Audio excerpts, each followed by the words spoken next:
Welcome back to Blissfully Bloom, a podcast created to inspire women to love themselves unconditionally, transform and heal their anxious mindsets, to discover their own inner bliss.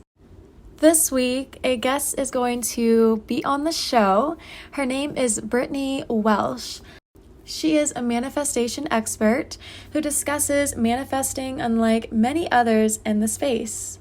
She demystifies the confusing spiritual language and provides objective scientific research for conscious manifesting that leaves her audience knowing with absolute certainty what they are creating.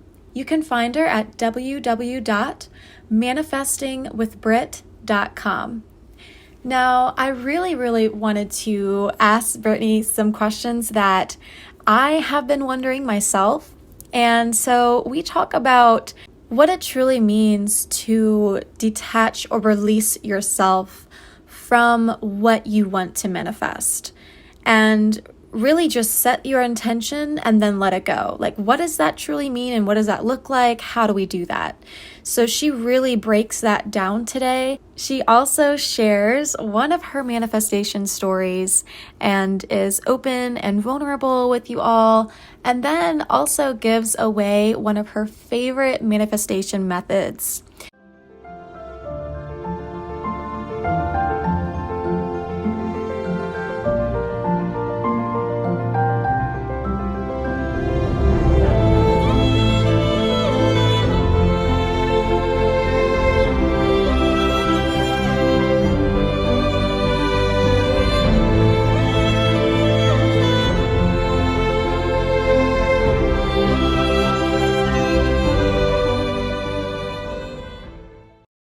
Hello, welcome back to Blissfully Bloom. I am so grateful to have with me today Brittany Welsh, a manifestation expert. Welcome, Brittany. Thank you so much for having me. I'm excited. My first question that I ask all of my guests is, what is one powerful lesson you have learned that has changed your life? I would say that there's no rush. It was the most powerful because whenever I have the inkling to feel overwhelmed or run down a list of all the things I want to do, I having that little mantra of what's the rush, it always in the back of my mind. And I know that sounds, as I'm saying that loud, it's like, yeah, the rush is that we have all these things going on. But for some reason, it just puts me back into a positive, like, oh yes, I'm in a journey. Things take time, and it sort of alleviates that for me. There's no rush. Yes, I love that because I feel like we have this idea in our heads that there's a timeline. I need to be married at this time of my life, or I need to have kids, or I need to start my business and have it growing from this time. And I think that's a beautiful thing to just be open to the waiting process as well and not be so attached to the outcome and your expectations. So I love that. So now I would love to dive into manifestation. So what is your definition of manifestation? Manifestation is the creation of a physical reality. It's when it materializes. So we're manifesting every single moment of every day. It's just a matter of, are you conscious to what you're creating, or are you unconsciously creating? I didn't even think about it that way. I mean, I think I I don't know. I just always felt like, oh, it's your big dreams. It's those big goals that you hear about manifestation, but I never thought about even just the small minute things as well. And everything is compounding. So the small things turn into the big things. And when you take it back to its singular form of, I'm creating right now, what am I creating? And then you break down, well, what am I thinking? What am I feeling? What am I doing? It almost even puts you back in that driver's seat of then realizing what you're able, that you have immense creative potential in this present moment, and will bring you back to this present moment feeling empowered to create for yourself. Mm. So do you think the feeling is what matters? I'm smiling because I took a week off. I took a week off from work last week and just everything. And it was really sort of like tapping in and tuning back in. Everything starts as a feeling. It starts as feeling, then goes to a thought and maybe unconsciously drifting back and forth.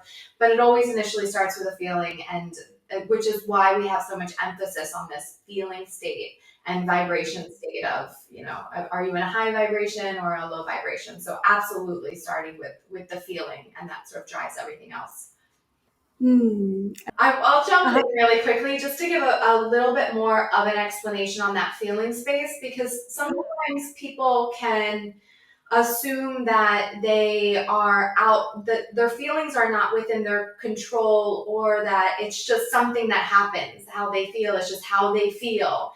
And feelings are really just an indication of what's going on. It's just your body's way of telling you, which is why there's so much emphasis on just slowing down and listening to yourself, what it's saying. It's not so much of the mind space, but that feeling space. We're designed to feel different sensations based off of what we've assigned for ourselves. For example, if we are attached to something like a relationship or financial experience, we are designed to feel sadness or a low vibration if those things are no longer there, or they are not there. So if you're ever feeling sad, frustrated, anxious, it's usually because you don't have the thing that you expect to have, or the thing that you believe is you needed for your survival. So when you feel sadness, it's not that, oh, I feel sadness or I feel frustrated and this is just how I feel and now I have to turn it around to raise my vibration. It's like, no, that's a signal that says you were attached to something, or you had an expectation about something and it didn't work out that way. So now you realize that you had an expectation, and then you can release it. And when you're in a high vibrational state, it's when you have these formulated these attachments to things in a way that is unconditional, because everything is changing all around us. So you would make a connection with, let's say it's a person. You would have a spiritual connection with them where you watch the stars together, or you have an intimate connection with them. You would have a conflict resolution with them. This translates to all people. And when you start to create those connections, or I describe them as threads, you feel that sensation of love. But then if they don't meet your expectation, you would drop to a low vibration because it's not connected anymore. You're not getting what you believe that you need for survival. So it's all just a really great indication of things that are going on, the way that you're feeling. And once you are aware of that piece of it, now you're just listening and understanding yourself and how you're perceiving these relationships. And it gives you the opportunity to say, oh, I have a condition, I have an expectation. If I release the expectation or condition, I can just freely, make these attachments and connect with people, places, and things, and remain in this high vibrational state. Wow. So you can have both, is what you're saying? Can have both what? So you can feel, as you were saying, that in that high vibrational state and maybe love and bliss and peace, while also it doesn't matter kind of what the outcome is. If it's something that you may have wished would have been something else or something different. Right. So we're always sort of dropping. Whenever there's something that is in contrast to what we want, it's just an indication. They're not these things that we have to hold on to. So it would be more along the lines of, if you're feeling in a low vibrational state, like you have attachments to this person. When you drop to a low vibration, it's an indication that something's breaking off, or something's detached. So an example would be if this were a dating relationship. You're dating somebody and you're creating all of these moments with them and connections with them, where you've been intimate with them, where you've shared new experience with them, where you've shared your desires with them. That's another place of intimacy. And then if they're like, oh, well, I don't want to be with you anymore, those threads start breaking. So you would then drop down if you have the expectation of they have to be with me to be happy, because you've set the stage for that expectation of your happiness is with this person. but everything is ever changing around us. So we can create attachments with people, which is what we do. We feel sadness when somebody passes away because those threads are breaking. To remain in a high vibration, you would have to love unconditionally without attachments. This is why in a lot of spirituality too, it's saying, release all attachments to things. It's not that you don't have these experiences or you have to go be a monk. It's just saying that you don't attach to the expectation or the outcome, because inevitably they will break. And that's what will make you feel the sensation of loss, because you've told yourself you need that attachment.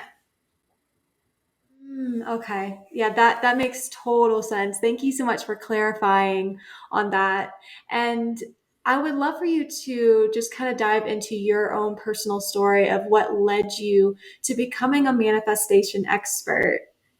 So for me, it was I didn't.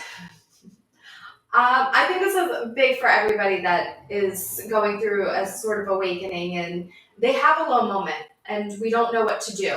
And it's almost a Jesus take the wheel, because I've exhausted myself and I don't have the answer. So I have to give my faith to something. And for me, that was manifestation, because one, it started out as the present moment. My ex-husband had gifted me Eckhart Tolle, A Power of Now. I was very anxious, overwhelmed, depressed at times, and I had everything. I had two beautiful daughters, I had the house, I had the husband, I had a career, and I just was really unhappy and I couldn't figure out why. And he seemed to be very happy living life. And when we went to therapy, he was very happy, and I just couldn't figure out why I was unhappy. So I started leaning in, and I read the book Power of Now, and I thought, oh, I'm in the present or the past, I'm not in the future. And immediately my anxiety went away. I no longer experience anxiety, because whenever I start feeling anxious, I just snap back to the present moment. And that in itself was such a big thing, profound thing for me, that I wanted to lean in more.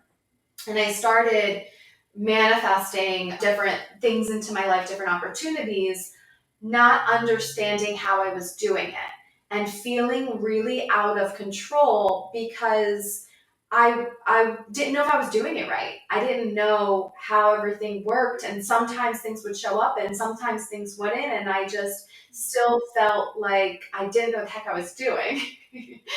So I started just researching more and getting into the thick of it, and realized that science is really closely related to spirituality. I believe we'll even find that out more and more as we uncover the science behind how we function, the same as that whole feelings thing. There's just so much information about how the brain works and how we communicate with each other, that it and how the brain functions. So a lot of it too would be the process of cognition, that we have a feeling, a thought, and then we take an action, and that's creating, but starts in this energetic space of feeling. And once I started putting those puzzle pieces together, I felt again this sense of relief, the same as the present moment, and thought, oh my goodness, like I feel like I cracked the code. And then I had to tell people. So I started posting on social media, and I just got deeper and deeper. And the more I discover and the more that I do in this space, the clearer things get, and the better I feel. And my intention is to help other people just feel peaceful in the moment and not feel like there's a rush, because the journey is just as savory as the ending, if not more, of that. So really sort of reconnecting people to the present moment and how we create. But I felt so out of control, and the sense of relief afterwards. I was no longer reactive to the world around me. I was impacting the world around me. Oh, beautifully said. Thank you so much for sharing your journey on here. And I'm sure it will inspire some of the listeners too to possibly try out manifestation and do these practices and methods if they have never tried to, and maybe even connect with you if they are interested in learning more about what you offer. So I would love to know, can you kind of share one or just share a manifestation story from your own life? Yeah, I can. One thing I'll say is when you manifest something, I think it's really, what's the word I'm looking for? It gets people very excited that they're going to have what they want, right? We say manifestation and suddenly it's like, you can have this. The law of gestation, everything takes its time. And while circumstances don't determine where you're going, they are relevant for how you're starting. And everything, again, starts energetically from your feelings and then thoughts and then turns into action. So if you're starting out with a strong belief about money or even relationships, the time it takes to create that is decided on what your experience is and how resistant you are to accepting these new ideas and change, and how much focus you put on creating this new thing for yourself. When I talk about my manifesting journey, we're always manifesting. So I'm still on it. And I'll give you pinpoint things on things that I've manifested, but to paint a picture of, oh, I wanted that and I got that. So simply, it is simple, but there's so many different things happening under the surface. So I just wanted to preface that because I don't want to sell something that isn't fully transparent. For me, how I really started on this was I started posting on social media about this guy I was dating. So I was separated in October of 2019, went on a dating app, met this man. So I had done no work on myself after my ex-husband left. And I met this man, and he was the complete opposite of my ex-husband. Big stature, he blonde, blue eyes, like just everything. Stable, very masculine. And not that my ex-husband wasn't, but this was like, anyway, like the Prince Charming. And so I was still in this space of not understanding that I didn't value myself. Not that I didn't value myself. I had a lot of beliefs around my ability to achieve things and my worth in relationships. I grew up, my father wasn't fully around, but I grew up with this belief that I can't burden other people because they have other things to do. So I just sort of like kept everything to myself. And if I had any issues I was working on, I would just keep them to myself because I didn't want to overwhelm the other person because they had things going on. So I had done none of that work. And I was like, oh, here's the perfect relationship. And this is the man that's going to save me. And he, after 3 dates, conversations that were completely inappropriate, I was intimate with him, and conversations around like marriage, he completely ghosted me. But ghosted me to the extent of I sent him a message, he didn't respond. That was the end of it because I'm not a virgin. So he ghosted me for the entire holiday season, and this resonated with so many women on TikTok that I had started gaining a following to share this experience, because I think it's for a lot of women, for feminine women, feel a bit out of place, making the rules, being disciplined, incredibly structured and logical, because we feel so intuitively, creatively, we take everything into consideration, everything is impacted. That's our natural state of sitting, receiving. And so when you have to be the person that's everything, it feels like so much. And especially in a world that is driven by finances and more structure, it feels like that isn't as valuable. So it just resonated with a lot of women where they were like, yes, I also want a man to save me, but they ghosted me too, and I can't understand why. So, and then he pops back, he ghosted me for the holidays, and he pops back up after. I started dating someone very spiritual, and I believed in signs and all of that, and I walk out of taking myself out to brunch, and I see this literal sign to see a psychic. And I was like, oh, I must go see the psychic. I had never been to one before. So I walked in to see the psychic, and he's sitting on the chair smoking a cigarette. And he's like, well, what do you want? I was like, I don't know. I've never done this before. What do you offer? So he offered me a palm reading or a psychic reading. And I was like, well, let's just do the big thing, the full-on reading. And he comes over to me, takes my jacket. I wasn't wearing anything either. So I was like, I've really got this guy. And he says to me, you've been seeing somebody on and off. And I was like, yeah, I don't really think so. 'Cause the other guy was the only one. And I was like, we were on, we were off. And he just messaged me, like, we're not on again. But of course, in my mind, Prince Charming is this on and off guy. And it's like he goes, your soulmate, he's the one, your one and only. And I was like, oh, again, of course, I would, like, in my mind be like, yes, of course he is. I know it too. And I was like, oh, well, but I was spiritual. So I said, if it doesn't work out with him, it works out with somebody else. And he was like, no, if it doesn't work out with him, it works out with no one. Because I wanted to believe this, then I told myself this man was my soulmate. I later discovered what a twin flame was, and I was like, that makes total sense to me. And I, for a year and a half, was this man's booty call because I saw what I wanted to see, and that was my subjective reality. I would have nights of tearfulness. I was still trying to figure out, one, how to be alone and what this meant about me, that this person didn't want to be in a relationship with me. And he's like, oh, well, I'm just not ready. And it was always, I'm just not ready. And there was this one moment when I'll get to the end of this where I tell you what I manifested after the fact. But there was this one moment where he came, finally we had our date. And he came over and we had dinner together. And we were talking about something I was gifted from somebody I had gone on a date with. And I was like, oh, have you been on any dates? Because it was very clear that I was looking for a relationship and I was not waiting for him, but he was just not ready. And he was like, yeah, I've been on other dates. And I'm just thinking, I was like, my aha moment. And I thought, I am creating a reality where I am a booty call to someone who is choosing to spend time with other women and does not want to be in a relationship with me.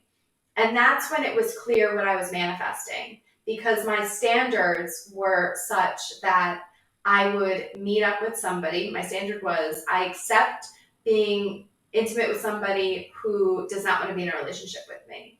And it was such a clear moment of me manifesting that I finally understood the other side of the coin.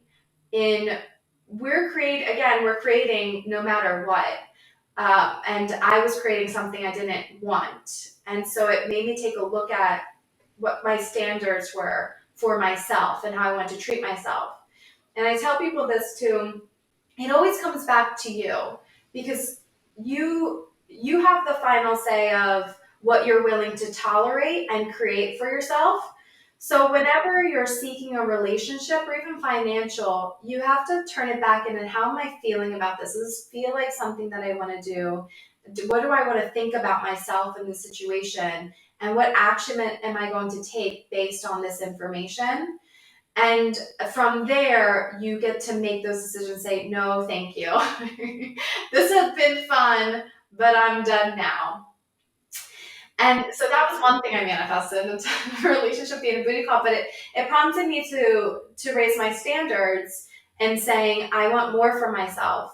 So I started dating someone who was interested in a relationship and wanted a future reality much like me, was focused on creating a marriage and more children. So now here I am, like, I know exactly how to create. And about a month in, so we started dating, and a month in, I'm now catching myself making dinner for this man, having him sleeping over, but we're not boyfriend and girlfriend. And I was like, damn it, I did it again. And I was like, hey, by the way, I'm interested in a relationship. Would you like to be boyfriend and girlfriend? And he's like, nope, too soon for me. And I thought, oh, like I sort of turned it on myself of, what do I want to believe about myself? And I want to believe I'm girlfriend material. Someone would want to have a title with me, and that's what I want to create for myself. So I told myself, like, listen, not an ultimatum. We're doing boyfriend-girlfriend things. It doesn't make sense for us to stop doing boyfriend-girlfriend things. It really only makes sense for us to be boyfriend and girlfriend because that's what I want. But if you're not ready, that's okay. we just have to end this. And he was like, this sort of feels like an ultimatum. And I was like, no, it's not. He's like, I get that, but it feels like an ultimatum. And for that reason, I cannot do this. And I was like, okay. So now here I am setting my standards and I still don't get what I want. And I was like, oh, all right. And then I immediately landed myself in a relationship, which was also not great relationship because now it was codependent. Because the other person really wanted a relationship and I was really wanting a relationship. And here we are, we co-created this reality together where we both really wanted a relationship. And now I'm in this relationship and I'm thinking, well, there are other things that I want and this is not the person I want to be with. All of this working of, I'm manifesting things, but as I'm manifesting them, I'm getting a clearer picture of what I want. It's not just that one thing and once I get it, the story ends. It's this journey of I'm creating in each present moment. And as I create, I get the contrast of what I like and what I don't like. And when I find something that I don't like, I get to go in the other direction and create something different. So ended that relationship and actually ended up with the guy that I had broke up with who wasn't ready to be boyfriend, girlfriend, and decided that I wouldn't attach myself to labels because it wasn't necessarily the label. It was about how I felt and if they were seeing other people and how they treated me. And so we've been dating for 2.5 months now. We joke about the whole boyfriend, girlfriend thing. But I'm, again, trying to better understand of what boyfriend, girlfriend means to me. It's like that attachment of, well, now you're mine. But anything, right? It's like they can leave at any moment. That's not like an indication of how somebody treats you. Like the light switch goes off. So I get to have this experience of creating this reality where I'm better understanding how I want my relationship and my partnership to be and how we react to each other in it and how I interpret what they're doing. Like, oh, well, they don't want to be my boyfriend. Okay, but we speak every single night. We go out every other weekend because I have my daughters. We have conversations about our future. Is that what I want? And that's what I want. And so for me now, I've evolved past, well, the title's not nearly as important, and I don't need to push this man into a corner and say, hey, you're mine now. I'm going to stamp this, and now we can really have our relationship. So it's through this ongoing creation process. But within that, I've manifested things the entire time. Long-winded way of doing it. Wow, that's absolutely incredible. And just hearing your story, I get just a sense of lessons that you learn along the way, like universal lessons that maybe it was the path that you were meant to take to, like with that first initial boyfriend that you had, so that you can learn, okay, what do I really want? And how am I showing up for myself? And is this the kind of relationship that I deserve? Yeah, absolutely. And that's sort of where I sit and how I show up in manifestation because it's ongoing and life is the journey. If we're constantly focused on the thing or the person or the relationship or the outcome that we're manifesting, we really miss out on living this piece of it. So when you say that, oh, everything is, I have affirmations like everything is working out in my favor, it's this or something better, because it's always this evolution process. For me, I was seeking my purpose and I was always like, oh, my purpose is to be a digital marketer, or oh, my purpose is to help create content creators on TikTok, whatever it was, until I finally realized that the universe is forever expanding and rippling out and evolving. We've always been evolving. And the purpose of everything is simply evolution. So for me, it's in each present moment, am I evolving? Am I growing? And if I'm not, then I'm not living out my purpose. So if I can, in each present moment, think of the opportunity, what learning opportunity this is, it's all an opportunity. This obstacle is perceived obstacle is an opportunity. Reframes, as people will say in psychology, but it shifts the entire experience and how you create. Because then and this is part of process of cognition and cognitive bias, you're seeing the opportunities around you instead of seeing how you're stuck, and you're manifesting the reality where you're free to explore and try things and evolve instead of living in existence where you're stuck, you don't have the thing you want, so on and so forth. That also just reminds me, we'll just going back to that attachment, as you were saying, how were you able to let go of those attachments that you were previously placing? It was a conscious letting go. I discovered really about this attachment because it was Thanksgiving and I was alone. But not really alone. Like, there wasn't beyond that one guy, there wasn't anybody that I really wanted to be with. And my ex-husband and I, we had some sort of argument. He has a girlfriend, but he didn't tell me about her. And we were best friends. We were married for 10 years. And I just felt like I had to find out from social media. It's like, why couldn't you tell me?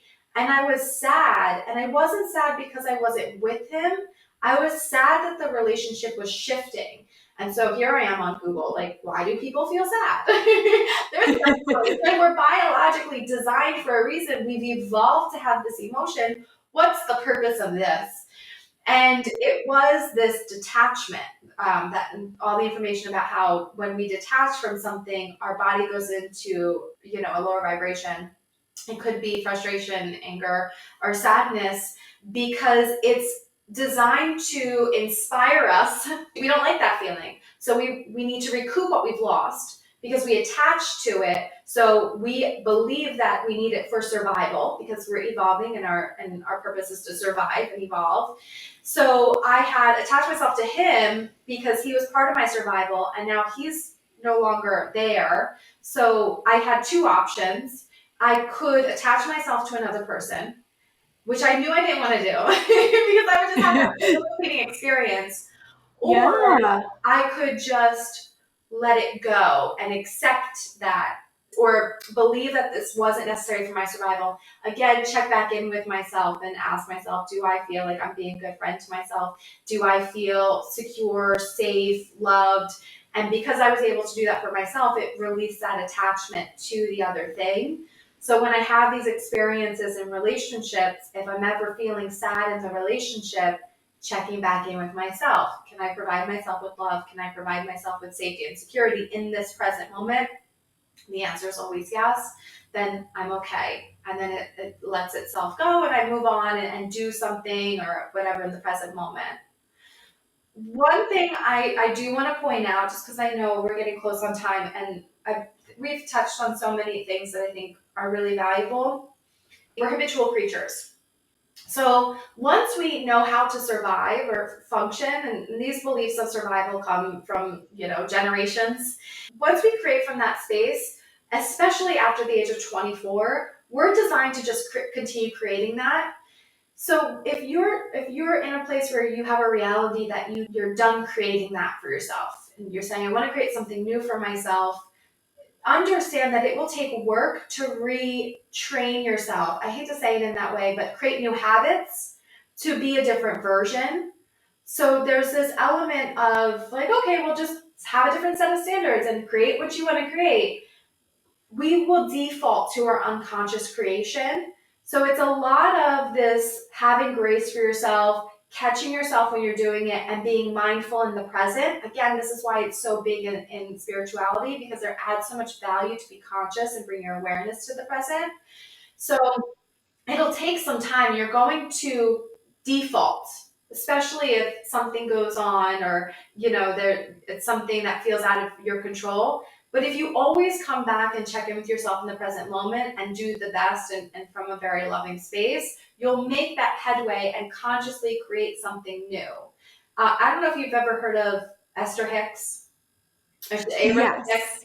She describes it really well, and it's more like a snowball effect of your feelings are the beginning of this snowball. Then your thoughts start chiming in, you get ideas, and then you begin to take actions. You start the momentum in that feeling state.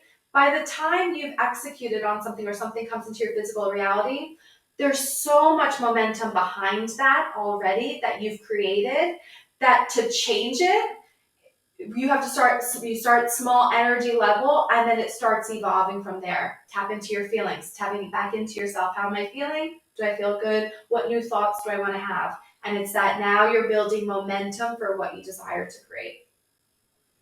So valuable. Thank you for sharing that. And I just noticed a synchronicity because I was listening to a podcast earlier this morning and they were talking about that snowball effect. So that's so neat that you brought that up today. Yeah, a lot of times when people think about manifesting too and like energy, for me, visualization has always been really helpful in saying your feeling is that's the spark that's starting this thing all off. So if you can tap into your feelings first, that's good because that's the starting off point. If you can affirm new thoughts, because thoughts are just affirmations of what you believe and your actions, then now you're really building that momentum. And again, just checking in. What am I thinking? What am I feeling? Is this what I want? Cool. Keep going. And then you're really building the momentum. Has that gestation period from when you start to when it materializes into reality. So there's just, again, so many things to consider. But in manifestation, if it's not right away, there's a lot of momentum that can build up from there.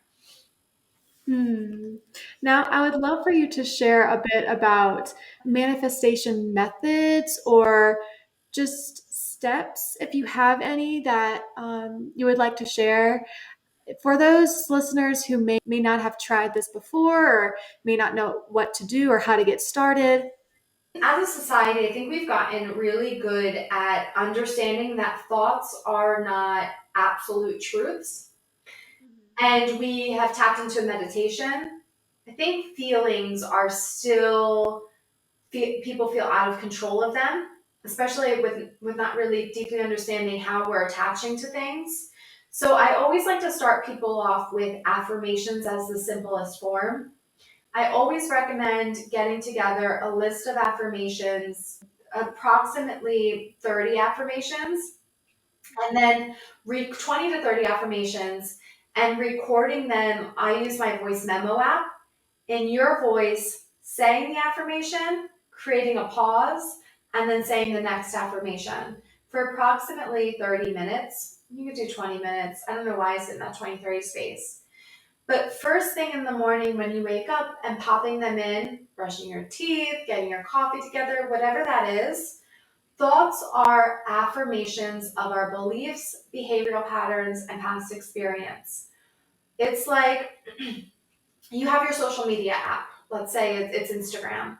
You just immediately go to Instagram. You unconsciously go to Instagram. If you were to move the app to another folder on your phone, you would still go to that old location, but then you would go to the new location.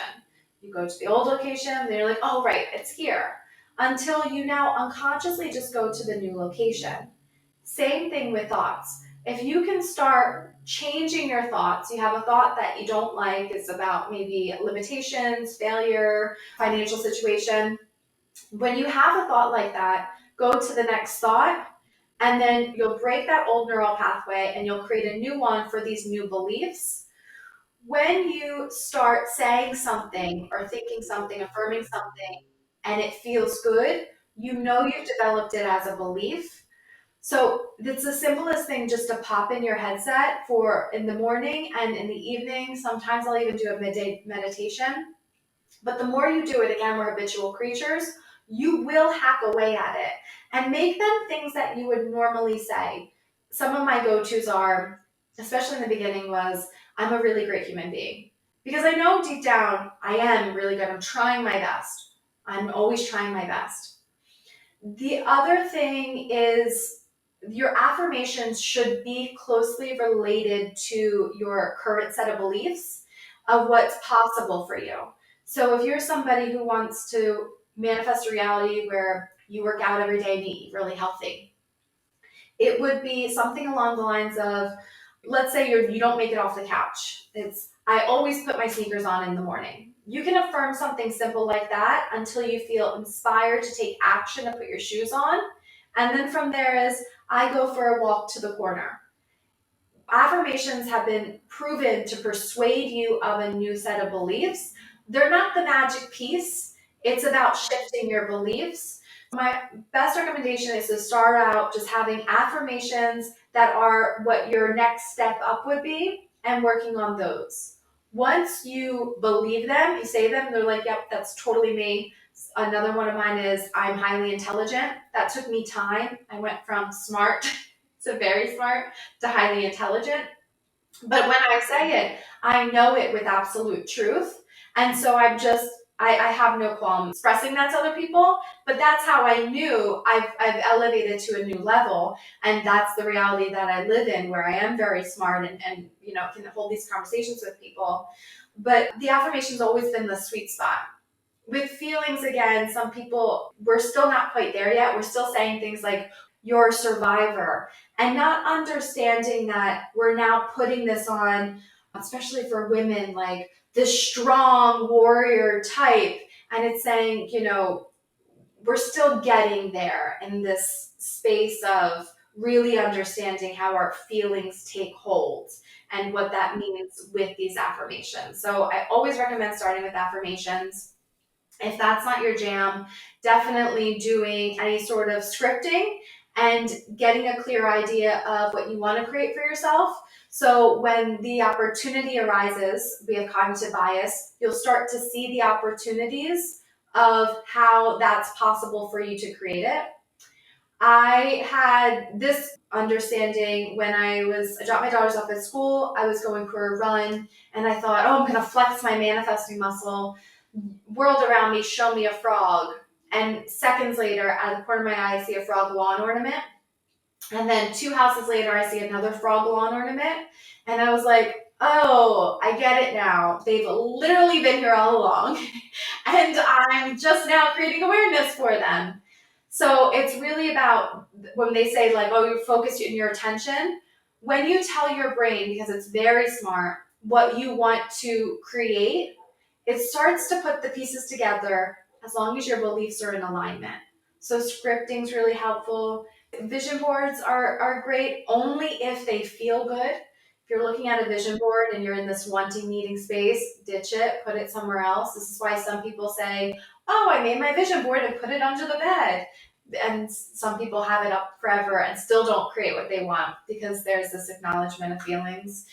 Yeah, experiential things are really helpful because it tells your brain what you want to create and how to create it. But I always start with affirmations. Well, thank you so much for sharing all those tools. Real quick, I know we're at low on time. 155. 55 has been my number lately, by the way, so I love every time I see it.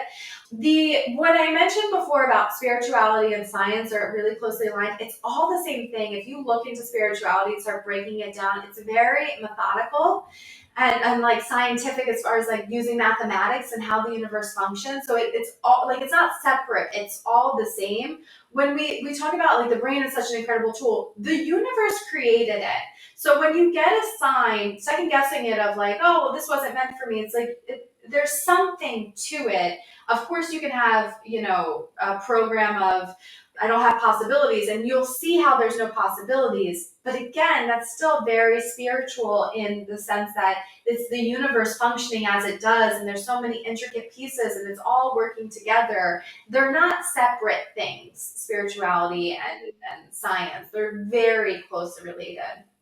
Well, thank you for adding to that. And I would love to know, where can listeners connect with you?